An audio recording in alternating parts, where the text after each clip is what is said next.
If you've been following this channel for some time, you already know I believe any workout is better than no workout. People who don't work out generally have a greater all-mortality risk than people who do. Plus, they also tend to be overall more stressed. But that said, there are some specific benefits and risks to working out standing versus sitting.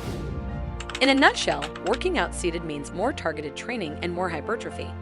This is great if you can go 4 to 5 or even 6 times per week to the gym. However, working out standing is more functional and burns more calories. People who work out standing typically focus more on targeting more muscle groups at once, so they finish their workouts faster. And now you can stop watching this. Or, if you want to learn why exactly I said all that, stay tuned. I'll start with the pros and cons of working out seated. One of the primary advantages of seated exercises is the limitation of momentum.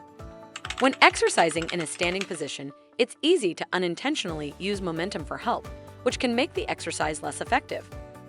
Side note, I know there's a specific swinging technique that helps you lift heavier weights so that you can focus on the eccentric part of the move more. But here I'm just talking about uselessly flailing your arms or legs around. Seated positions typically restrict this momentum, forcing your muscles to work harder and ensuring that the targeted muscle groups receive the full benefit of the exercise. Another significant benefit of seated workouts is the increased time under tension for the muscles. Time under tension is a key factor in muscle growth and strength gains. Here's a neat example so you can get my point. Seated exercises, such as bicep curls on a preacher bench, extend the muscles more comprehensively than standing exercises might. So, preacher curls entail contracting your biceps while they're stretched, which means more muscle fiber damage. This leads to more significant muscle growth and strength development over time. Seated exercises also promote better form and technique. When sitting, especially on machines designed for seated workouts, your body is better supported.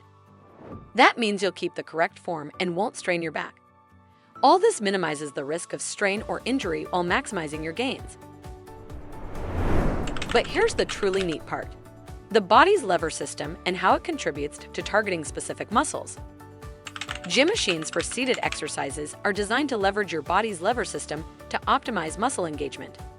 For example, the preacher curl machine is engineered to isolate the biceps by positioning the arms in front of the body. This position extends the biceps more effectively and prevents other muscles from compensating. As such, the biceps are the primary focus of the exercise. Basically, seated exercises allow for a more targeted approach to muscle training.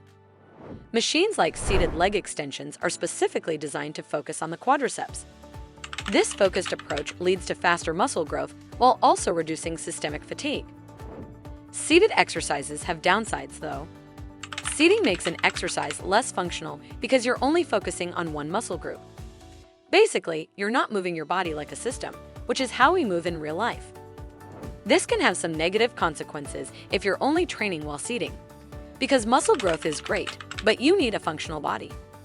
Plus, all this takes a lot of time.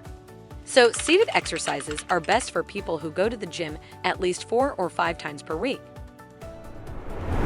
Now let's see the benefits of exercising in a standing position. Standing exercises are generally more functional than their seated counterparts. That's because they engage multiple muscle groups simultaneously, closely replicating real-world movements. That's how you build functional strength that translates beyond the gym. An excellent example here is barbell squats versus hack machine squats. Barbell squats target a comprehensive range of muscle groups, including your glutes, quads, adductors, hips, and hamstrings.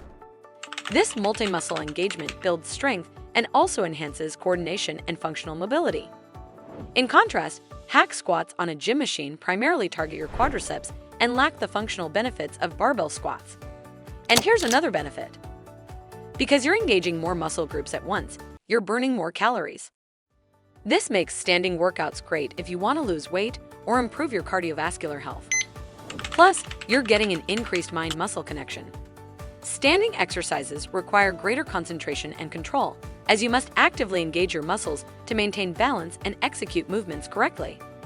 This heightened mind-muscle connection leads to more effective muscle activation and growth. Balance is another critical benefit of standing workouts. Exercises performed while standing inherently challenge and improve balance and stability. That's because you constantly need to adjust and stabilize your body's position against gravity. And we all know that improved balance has lots of benefits, including a reduced risk of falls and injuries, plus enhanced performance in various sports and daily activities. Besides, the need to stabilize your body also works your core muscles more. And a strong core is the foundation of all movements, so it's essential for your athletic performance and, more importantly, your daily activities. Here's the other side of the coin. Working out standing has a few minuses to consider. It's easier to strain your back or use momentum needlessly when you work out in a standing position. Besides, once you become more advanced, you'll need to target specific body parts more intensely to make more gains. For example, your grip may give out if you're squatting very heavily, and in that case it becomes a limiting factor. So if your legs and core can handle heavier weights than your grip can, it's worth considering the gym machine you can use next. And of course, not all standing exercises are extremely functional. I took the easy way out when I said squats are a comprehensive lower body move. But what about standing overhead triceps extensions? In all fairness, they're basically the same as seated triceps extensions, with somewhat more core engagement. That engagement is great because your abs, obliques, and lower back have an essential role in resisting movement. And it's great to train that ability to resist movement too, whereas most people just train flexion or extension through crunch-like exercises. But I digress. My point is that standing triceps extensions are not functional in the same way as squats. That said, I want to hear from you. Do you prefer working out standing or sitting? And what did I miss from this video?